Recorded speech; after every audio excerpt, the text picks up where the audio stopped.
All right, so prior to you coming along, this is around like 2009, right? Liza had like 4 lawyers or something like that to analyze the situation with Joe. 3 to 4 lawyers over probably from the time of Pun's death up to like '09.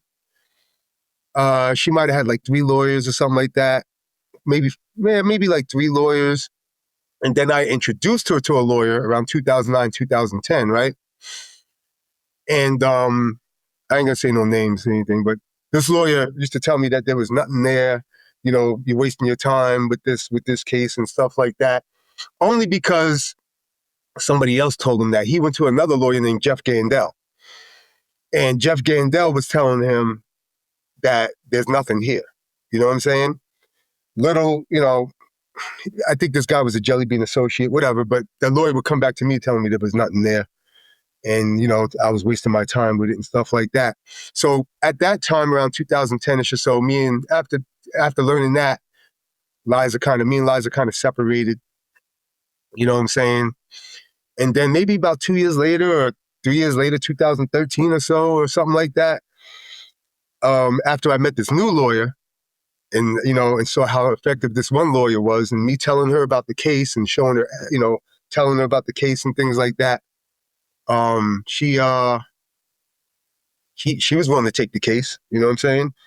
And, we started filing probably like a year after I introduced, we did some premeditation work, reaching out to the publisher Jelly Bean and stuff like that. And we probably filed the case maybe like September 2014 for Liza.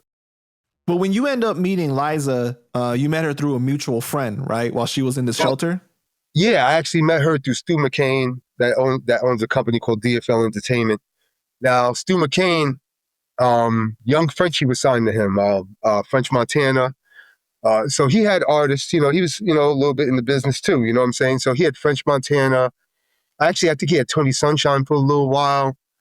Who else did he have? He had Hell Rel. He helped with the transition of Hell Rel going to Dipset and stuff like that.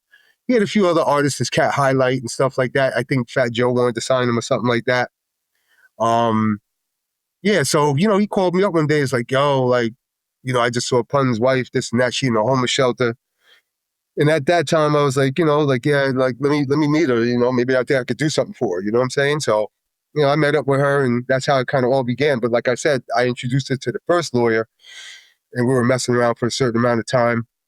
And, he was telling me that basically that he didn't want to do nothing because there was nothing there.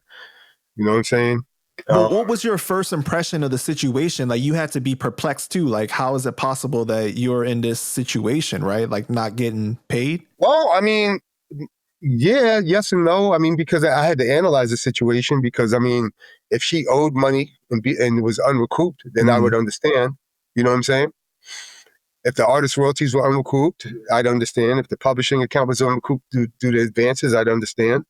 You know what I'm saying? I could, I could see why no money's coming in. You know what I'm saying? But initially there was no statements, right? Like you didn't have any statements to look at? I didn't have any statements. It was just lawyers telling me. I looked at it, you're wasting your time. And one of these lawyers that she had before, this other lawyer introduced her. This guy was, probably one of the more prominent lawyers in New York City, but he couldn't see it either. You know what I'm saying? So, I mean, I do what I do. They do what they do. You know what I'm saying? So, sometimes I feel like some of these lawyers avoid me because I won the case. It's like a reflection of their embarrassment, honestly. So eventually you discover that there's deception in the paperwork, right? I think something like 2004 royalty statement showed that she like owed like 80,000. And then the next biannual statement is like 400. Yeah, I just found it the other day. I just found it the other day and printed it out. I think they had her down to like 80-something thousand in 2003, 2004. And then the next biannual statement, they bumped it up to like 300-something thousand. Wow. To keep her unrecouped for a longer period of time. You know what I'm saying? Because she was getting too close to something. I guess that's the way it looks, but these are facts. You know what I'm saying? I mean, I could show the documentation. I mean, I think I got it in the printer. But yeah, these are facts.